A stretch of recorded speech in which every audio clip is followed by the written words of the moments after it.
Many people don't understand your working style, lakini naelewa sana kwamba it is result oriented. The most important thing is the result that comes from there. You are not the kind of person who runs around to look for credit. Yeah? You prefer looking for results. Nilikuwa naona gazeti juzi wakiandika kuhusu ile resolution ya mambo ya mafuta. I know you called us in the meeting for a meeting in the morning, myself, Davis, Opio Wandai.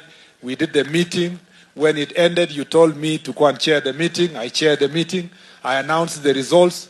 But sasa nilikuwa naona watu wengine wakienda kufanya fitina ati Kindiki alikuwa wapi. Kindiki alikuwa wapi kama ashatutuma kwa kazi anaenda kazi nyingine. And you know, why people are looking for fitina hapa na pale is because they are not used to people who are working as a team.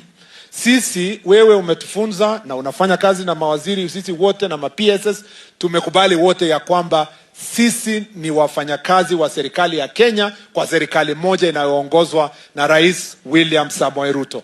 Sasa nyinyi, wewe waziri, usijali, hiyo ni fitina tumezoea. Unajua hata hawajui ya kwamba mimi ndio niliwatuma mkafanya hiyo mkutano.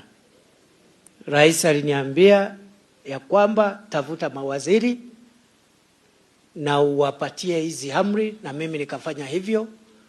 Vile hawajui, tulikuwa na mkutano yetu kabla mkuwe na mkutano yenu.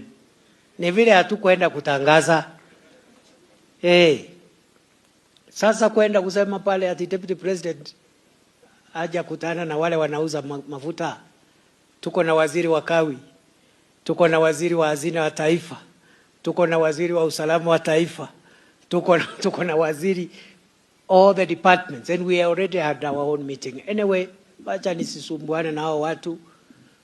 Na mimi silaumu magazeti. Unajua hao magazeti walikuwa wamechochewa na watu wengine hapo. Wakwenda kabisa.